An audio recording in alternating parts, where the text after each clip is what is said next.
If you're looking for exercises to not only help you live a longer life, but a healthier one, this video is exactly right for you. In this video, I'm going to share why you need to include explosive moves in your training, as well as 5 moves to help you build that functional full body strength. And at the end, I'm going to tell you how you can strengthen this key indicator of longevity. Hey guys, it's Corey from Redefining Strength, where we help you move and feel your best at any and every age. If we want to live longer, we need to be strong, mobile, and able to react quickly. That means including not only the 5 strength moves I'll share, but also explosive exercises. They help improve your functional full body strength and coordination. And the 5th move in this video will help you strengthen these key muscles to improve this commonly ignored secret to living longer. So let's talk about being a freaking lean, strong rock star till your final day on this planet. Part of how we need to train and the moves we need to include come back to one simple principle: use it or lose it. We need to train the movement patterns that we want to maintain till the very end. But not every move we include in our training has to be an exact replica of something we do in everyday life. Being functionally strong is about being able to move in every direction and control a full range of motion, while being strong to react quickly. That's why we need to include a diversity of moves, tempos, and even types of resistances while focusing on strengthening through the fullest range of motion we can. It's why it's key we not only slow down the tempo of some moves, but actually speed up the tempo of others. So why are explosive movements so key? As we get older, our risk for falls and fractures increases. And this is partly due to our inability to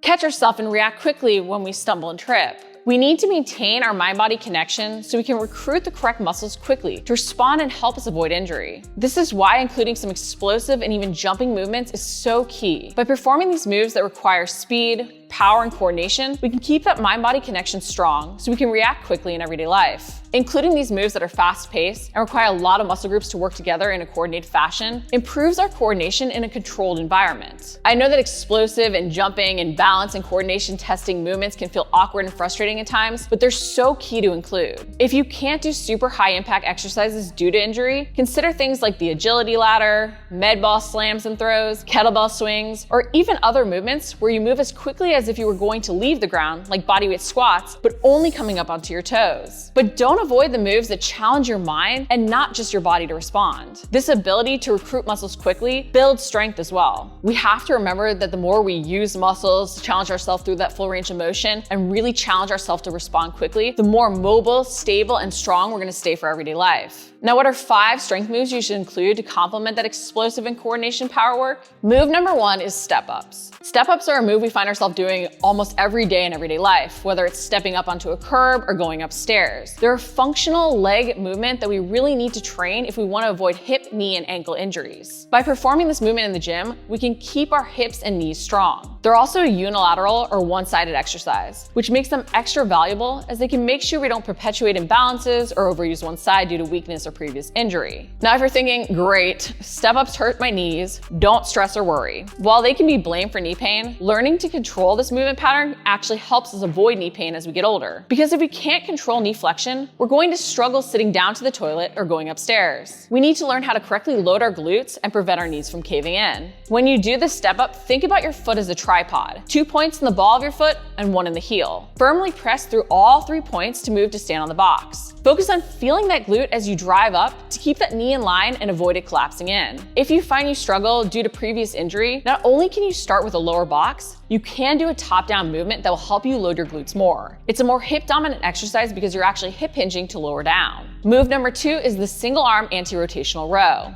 This exercise is another great compound unilateral move to really target your back. As we get older, we might find that we look more hunched over. Strengthening our back is really key, which is why we want to include this movement. Strengthening our back can help us avoid neck, shoulder, and upper back aches and pains. Most of us spend far too long hunched over our technology, and the longer we spend at a desk job, the more this posture adds up with age. So we want to include back exercises to help us reverse this posture. This row not only addresses that back strength, but because it works one side at a time, will help you correct any imbalances between sides to avoid injury. And the anti-rotational aspect of this movement, so the urge to fight rotating open as you row, is also a great way to improve your core stability and strength. Anti-rotational exercises are super essential as we get older, as they help improve our shoulder and hip stability and strengthen our core. So as you do this move, really make sure to keep your shoulders unshrugged to engage your back, focusing on your shoulder blades moving towards your spine. And then pretend as if you're rowing up with both arms to get the core to work to avoid rotation. You'll feel your core working to avoid your hip on the side not rowing from dropping towards the ground. While I love doing this move from a suspension trainer, you can also also do it off a bar as well. Move number 3 is the single leg deadlift. As we get older, lower back pains can add up more and more. Picking something off the ground can feel like a risky activity, but that's because we don't train this essential movement pattern. The hip hinge. Deadlifts in general are often demonized as we get older as causing lower back aches and pains, but we need to learn how to control this movement pattern and properly load our glutes and hamstrings if we don't want to get injured picking up boxes off the ground or lifting things.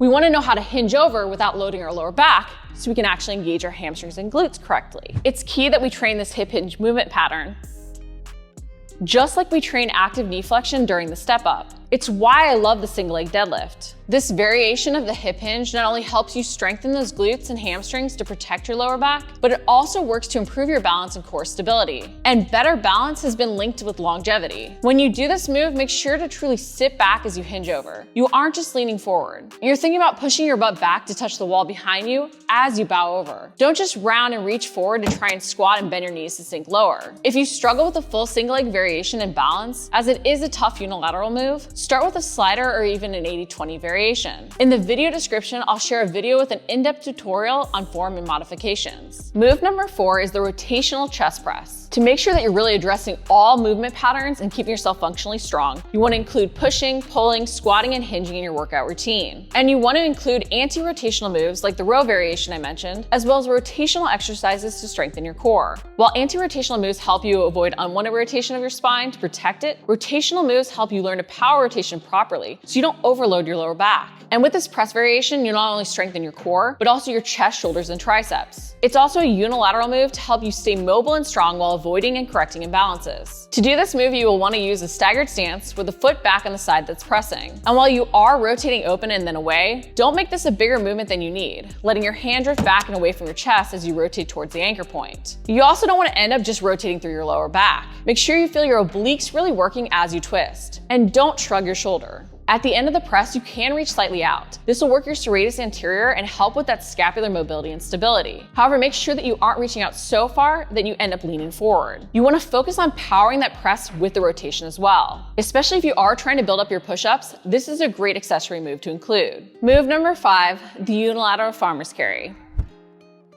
This is one of the most essential full body movements that we need to do at any and every age to live a healthy, functionally strong lifestyle. It improves our grip strength and our core stability. It's truly a full body movement. Being able to carry heavy things is truly key if we want to be fully independent as we age. With carries, you can include so many different variations to target a variety of muscles based on your needs and goals. You can do bilateral carries, carrying weight on both sides, use heavier loads, and even challenge your legs more. Or you can do an overhead carry for more shoulder work. You can even do a unilateral variation of any carry to work on that anti-rotational core strength.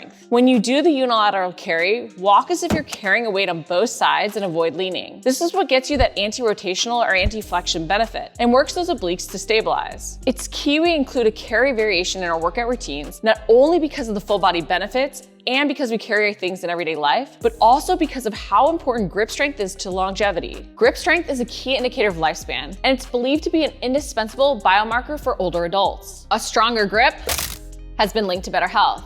Studies have shown that grip strength is largely consistent as an explanation of concurrent overall strength and quality of life. There is also evidence linking grip strength and all-cause and disease-specific mortality and problems associated with hospitalization. So don't ignore the importance of strengthening your grip if you want to live a long and healthy life. Now, this doesn't mean you have to go out and buy a whole bunch of fancy tools specialized to strengthen your grip. Moves like carries are essential to include, but even the other moves I've gone over here all promote muscle growth and even grip strength. The rows will challenge your grip, as will the deadlifts and step-ups, especially as you add loads. So don't stress over grip isolation moves. Instead, focus on those functional full body movements that really force you to carry loads. Use these 5 moves and really focus on building that grip strength so you can live a long, healthy, independent life. And don't be afraid to include those explosive moves that test your coordination. You want to strengthen your body, but also your mind. We need to include these moves so we're able to react quickly and really avoid falls and fractures. To help you move and feel your best till your final day on this planet, check out my flexibility secrets to make you feel younger next. If you liked the video, make sure to like it, comment below if you have any questions, and subscribe. We're posting new videos each week.